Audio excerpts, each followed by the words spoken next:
All right, take three. This is Johnny's house. Johnny's house, take three. Here we go. Welcome back once again. Just to fill you guys in on what's going on with the whole filming process. We changed up the plot, and we're no longer going to use Bopper as a way of putting him on deck and getting him a room and all that stuff. But we will use his influence and other people's influence to access other groups of Lancaster that are maybe might be at other hotels or other streets or other parts of Lancaster. But eventually, we'll get to know everyone. All right. So right here, sitting with me today is Cody. Um, I've known him for a good 6, 7 months, maybe a little bit longer. He's always been real good to me, real kind. Um, and we're and he has a very smart mentality. He's able to communicate with all types of people, and that's why I have him here. And so, Cody, how long you been? When did you first move to Lancaster? First moved to Lancaster back in '99. In '99. Yeah, I was in a foster home out in Los Angeles, and my mom, and dad, they were bad drug users, Oh wow. and they lost me and my brothers and sisters to the system, Uh-huh. literally. And then my aunt, she lived up here in Lancaster, and she worked at a group home and a foster home out here. Oh, for real? Yeah. Okay, so you had family out here already. Yeah. Okay, and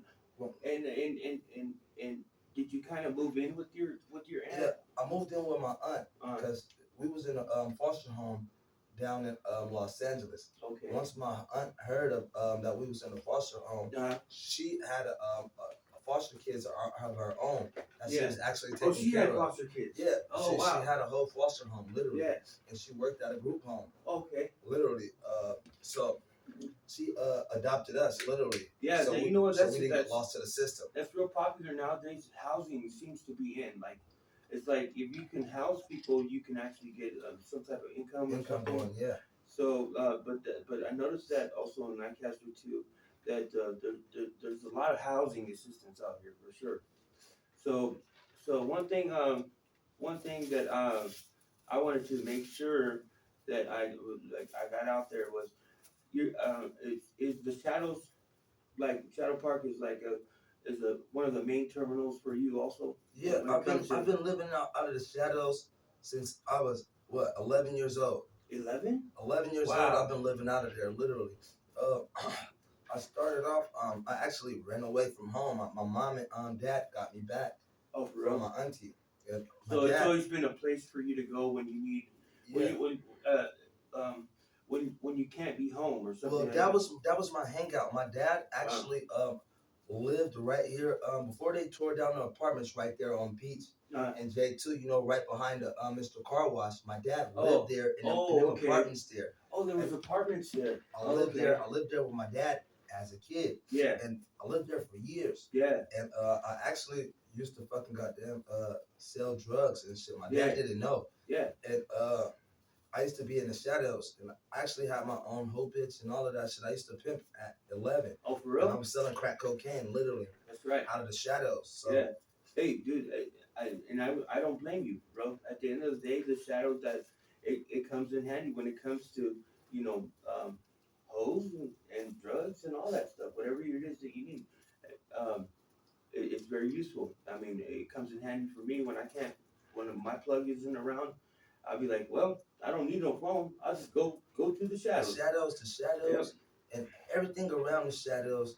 It's like New Jack City. Yeah, it's a gold mine, literally. Right. If you know what to do and how to move. Yeah, and look.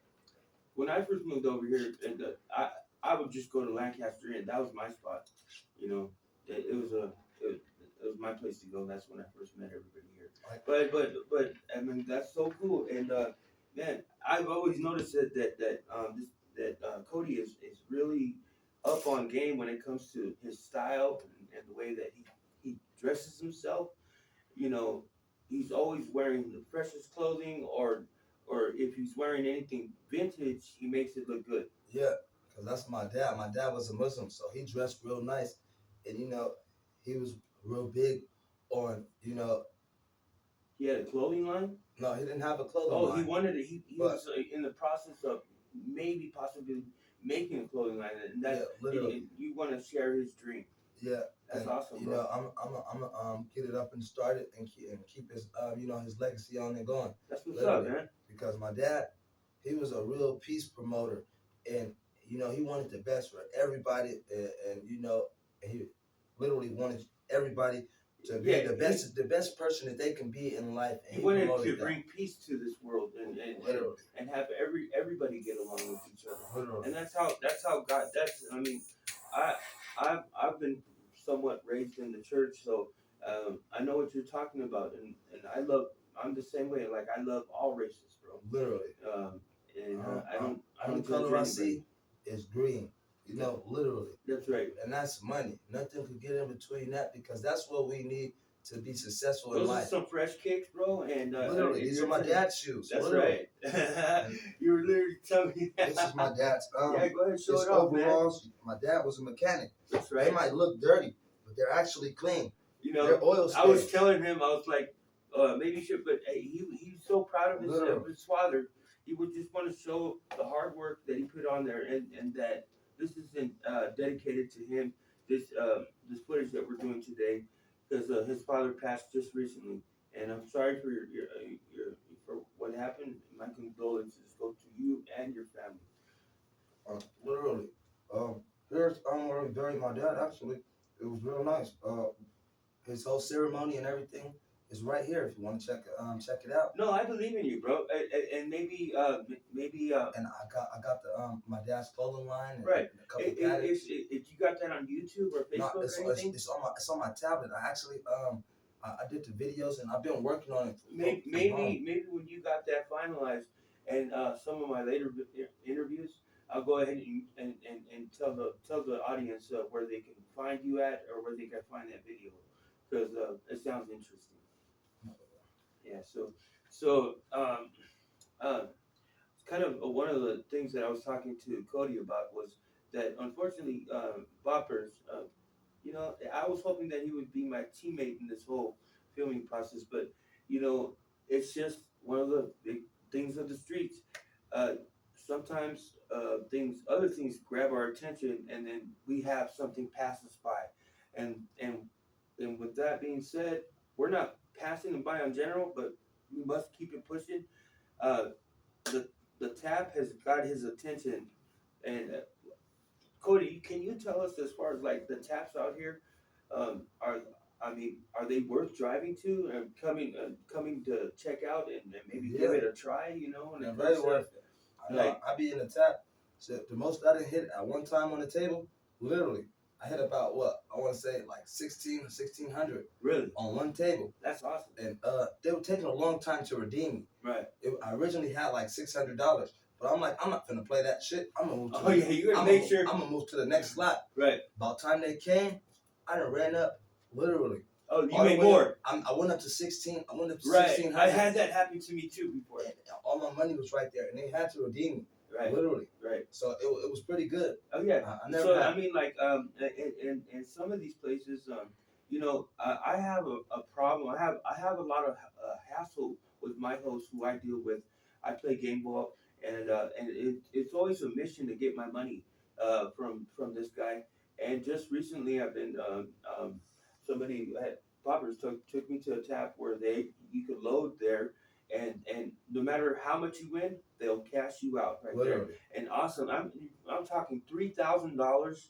So it's worth coming over here and getting signed up with them and getting literally. Me personally, I know about 10 different spots. Literally.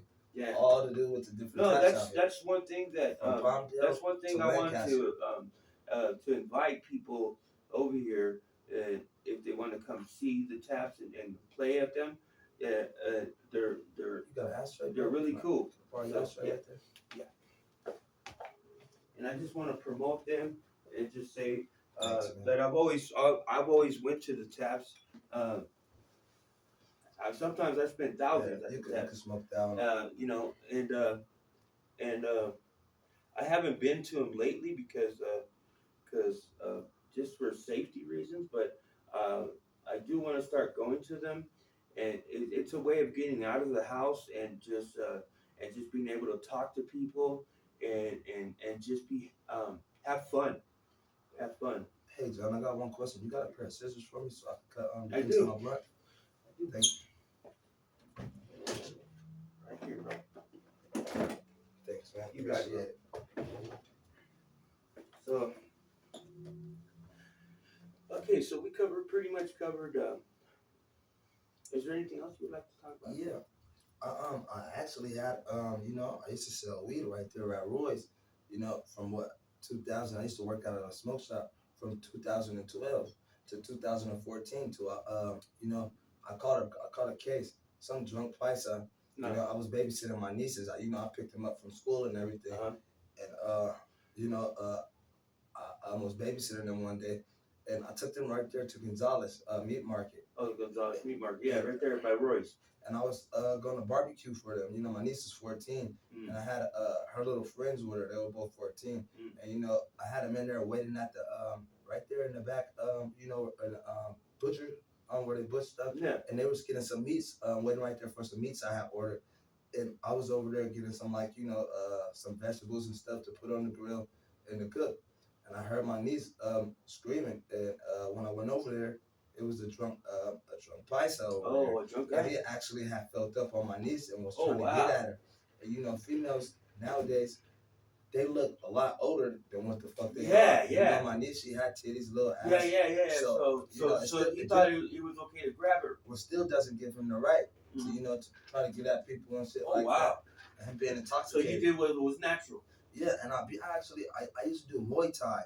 So, hey man, if you guys don't know it, man, this guy is ripped, man. I mean, talk about in shape, man. literally, This guy is cut like a motherfucker. yeah, I know Muay Thai, and I used to box. They used to have a gym right here, back in the day, right here on Division, right there where the Wonder Bread store is at. Oh, okay, yeah. Yeah, they used to have a gym right there. Man, you had a gym, huh? Yeah, and literally, or there was a gym. My uncle actually fucking almost wanted karate. You ever thought about like trying to train for like UFC or something? I actually did want to do backyard fights like Kimbo, and I wanted to put up money. Anybody that was willing to face me. Right. Literally, we put up our wagers, and the winner takes it all. Literally. That's something to think about. about. I actually like to fight. I'm a good fighter. Right. Literally. Yeah, no, that's good, bro. And I actually he's a good fighter, but with the great power comes great responsibility, and he is responsible when it comes to utilizing that power. Literally. He protects. He doesn't go after the weak or he's not a bully. He's a good man at the end of the day. I don't use my knowledge for bad. Literally, I use my knowledge with everything that I know, and I was taught literally for my protection and to protect others. Literally. Is there anything like that you think the city can improve in when it comes to like anything? Yeah, like literally, the police, they really be like, really judgmental, and what's the word I'm looking for? They do a lot of stereotyping, and instead of like really like trying to be helpful, protect and serve their community, they really be out here dicking us around, and they don't give us a chance or even try to, figure out who people are. They literally just doing their job, and they out here, making our living situations a lot worse than what they are. Yeah. Because a lot of us are not bad people out here. Right. We just out here trying to make it and get through life. Yeah. And so do you think that maybe they should have like a community shelter or something of that, or it wasn't a homeless shelter, but a place where people can go seek help, literally, maybe or guidance or anything like well, that? Well, the mental health of America, they do a lot out here, and they got housing programs and stuff out here. Yeah. Mental health of America. Like I had a vision of just creating and actually constructing tiny homes, in like an 8 by 10 tiny home, but just enough to where it have heating and air, Well, just to get people off the streets and into a shelter. I actually have a good friend out here, and he's a Muslim. Him and his wife, they do in-home supportive services, and they actually have their own few houses out here where they house people off of the streets, literally. Yeah. And they help them out, you know. And they rent little rooms and I stuff. mean, like I was when the pandemic first came out, shipping containers were in, like the containers, you know, that they use for like that come from overseas. My brother, he actually lives in one right here off of 35th. Oh, really?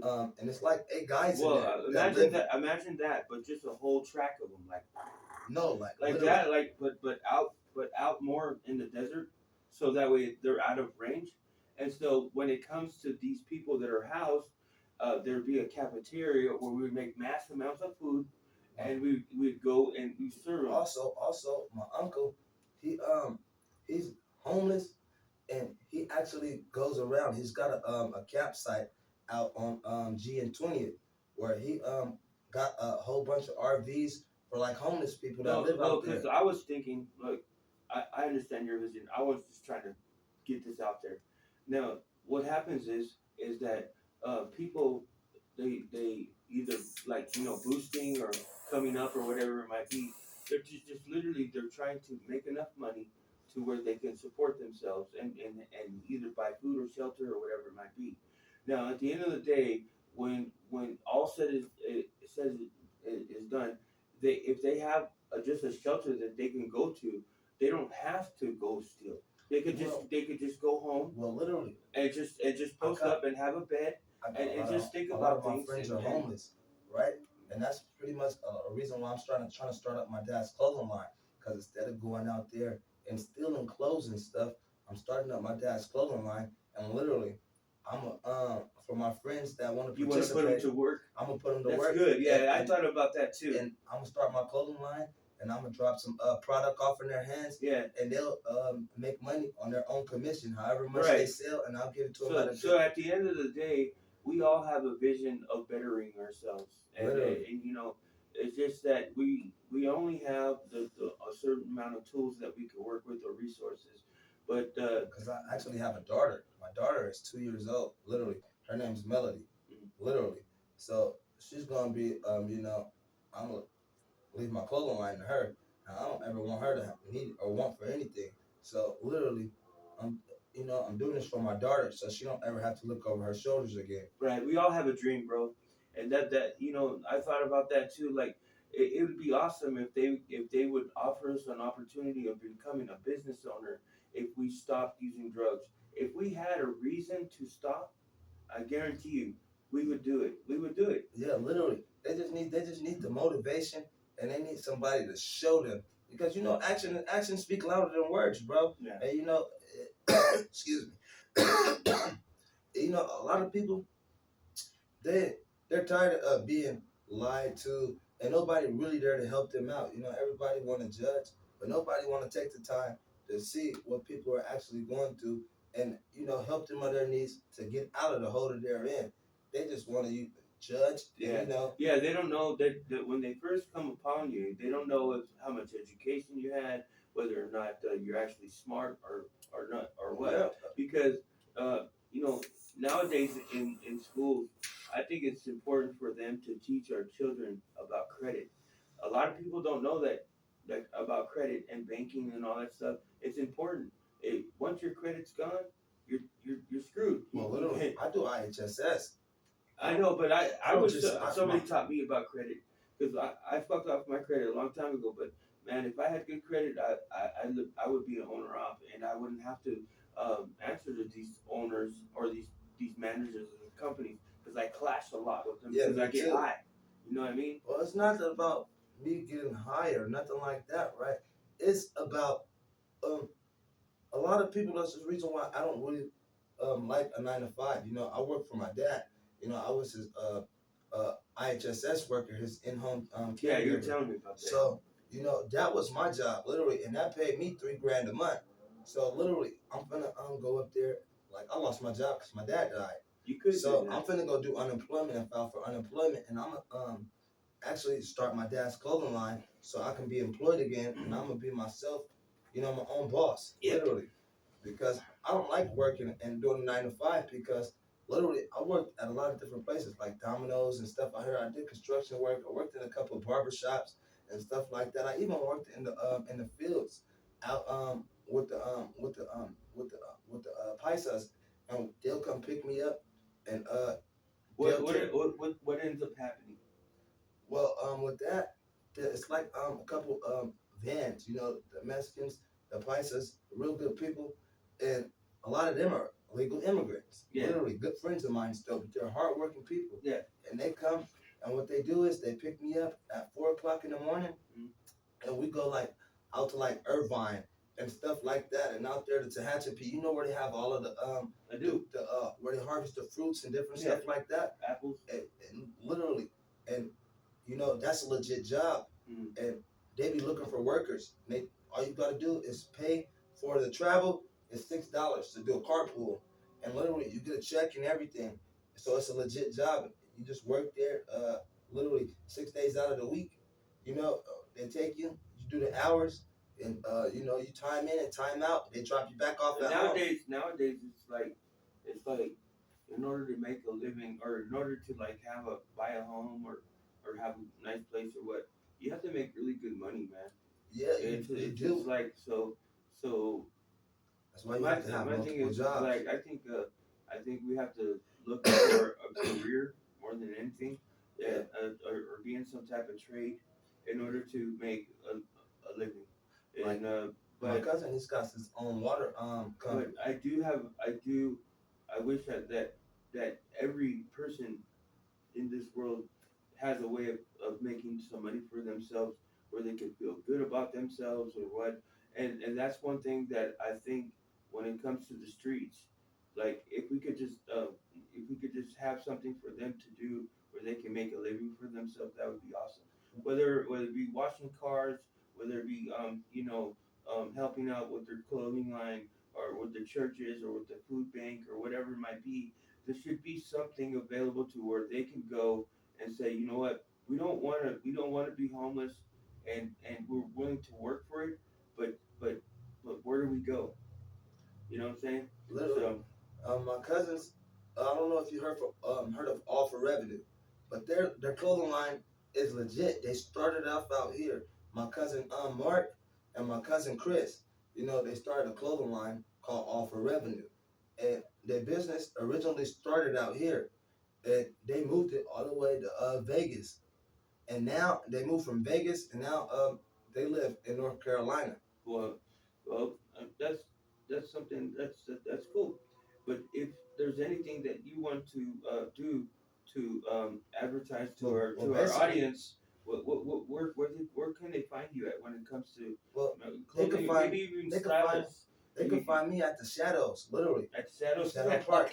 That's where I like to hang out. All right, literally. Right on, brother. Right on. It was good. It was good interviewing you, and I hope that things work out well for you, bro. Yeah, my name is C. Walsh. My dad name is Walter. And hold on. We're filming right now. We're filming. Who is this? Who is it? I told him we're filming. He already knew. My dad's name is Walter Coulter. Walter Lee Coulter, to be exact. Right. And he put an X at the end because Coulter is his slave name. So one good thing, way that we can advertise you is that when I have these interviews, if you got something that you want to sell or do anything, we can put something. I actually got some prototypes. They're not quite up. So the next interview you have, I'll have my dad's clothing line. There you go. And I have some samples for you. Yeah. Literally. Yeah. And my dad's name is Walter Lee Coulter. Walter Lee Coulter. With an X at the end because they don't really like using their last name because that's a slave name. My dad was Muslim. Yeah. So they use X after their last name. And one thing that I want to mention that he told me earlier was that when it came to justice and the person that did something wrong to who? My dad. No. Somebody pushed his dad recently, Yeah. and he had a heart attack and broke his hip, and this is something that is just happened, and so it's freshly he's going through it right now. But if we want to just say um, a prayer or something to for your father, Yeah. to rest in peace, and that your son is thinking of you, and that he thinks that you're very special and dear to him, and we just want to say rest in peace. Thank you. All right, man. All right, we're done here. Over and out.